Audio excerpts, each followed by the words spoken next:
Use this much. Welcome everyone. Before, not much though. This isn't really my style, making it super smooth like that. But you can achieve some nice effects. It's also going to take a lot of practice to get used to, but you can do a lot of things.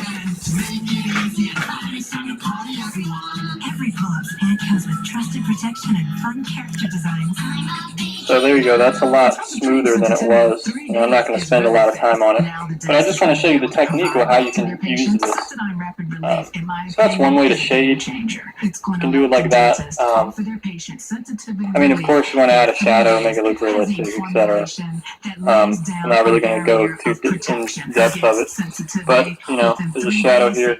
Usually there is like a part down here that would be, you know, maybe like this value here for some reflected light.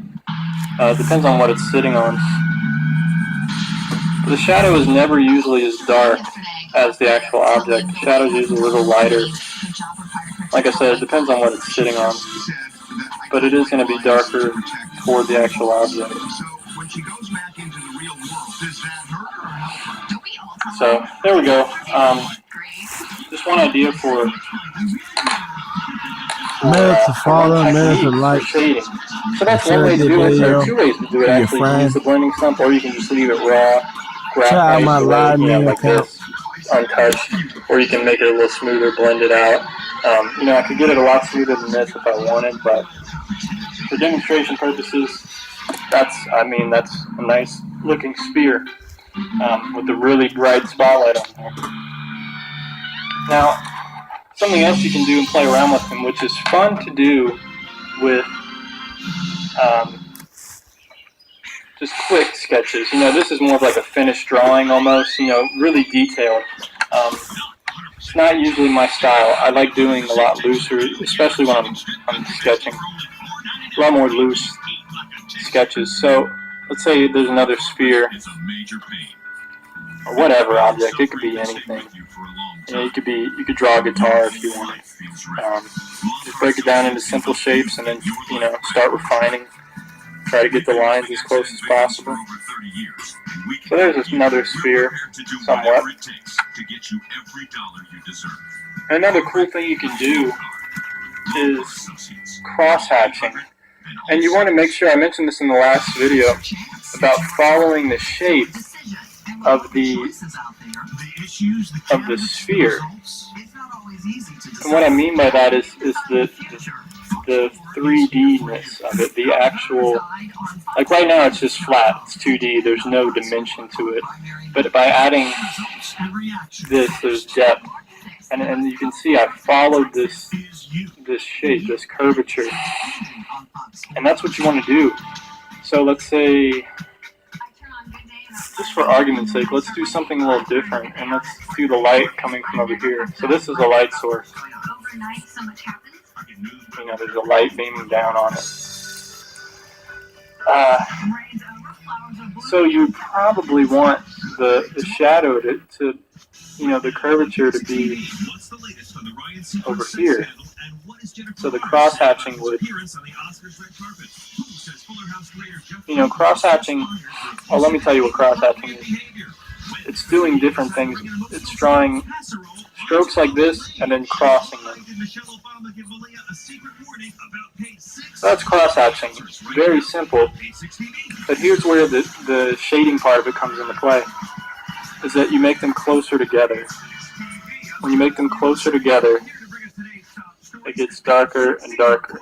And the farther apart you make them, you get lighter and lighter. So there's a nice little gradient there. And it doesn't have to be smaller. I mean, it could be longer. It could still be darker. And then gradually make them farther apart. So there you go. That's cross-hatching. Now, doing it on a curve, you know, becomes a lot more interesting. So I'd probably want to follow the curvature of this sphere for the most part. And then as they get down here, you want to make them closer together, and up here just farther apart. to where they're not even there anymore. And then you can also, to make it darker, you can cross them following the curve the other way. So that's one thing you can do.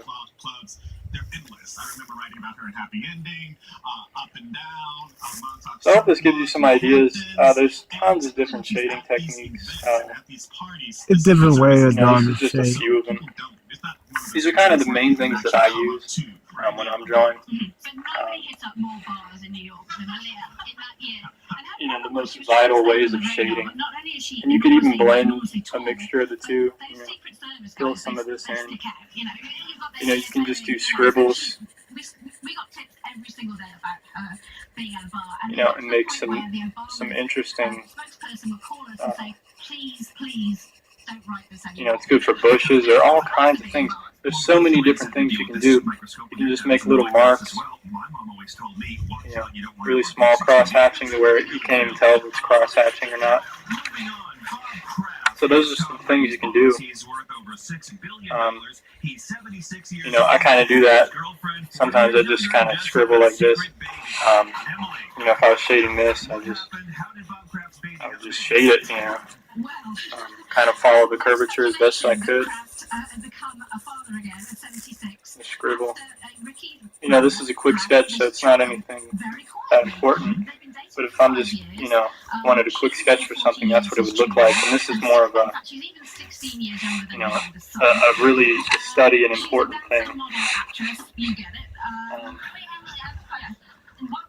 You can also do dots, which is really, really annoying, and it's mostly done with ink, which is just making dots, like pointillism. And the closer you make them together, of course, the darker they become, or the eye sees it as a larger mass. So you can do that too. What are you doing? I find that to be really annoying, but if that's your thing, go for it. Yeah, just open your eyes to some ways you can shade. Maybe a Nobody shot you for that, bro. cup or something. Or a mug, let's say like a coffee mug, triangle. a teacup, something like that. A 3D triangle. Well, it's just a cylinder with a rounded bottom. So how would you shade this? Well, you could do it just like I did the sphere over here. Make it really smooth. Let's say the light's coming from this way. Or you can just do cross hatching, simple.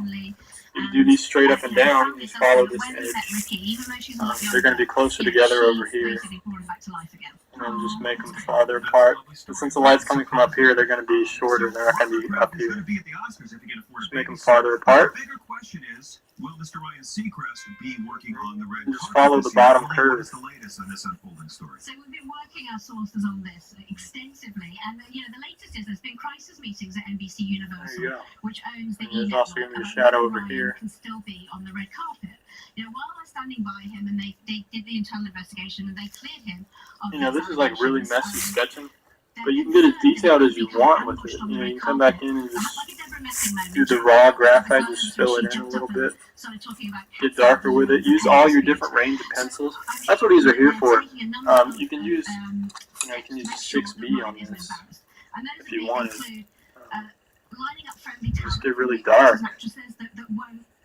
And you can get really dark. And then just slowly fade it out, switch back.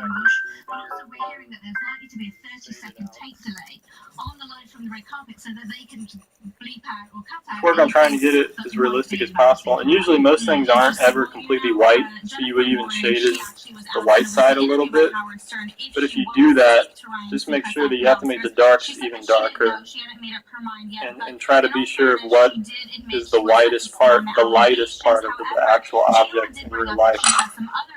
So once again, draw from life, start shading, start practicing, and just do the best you can. Eventually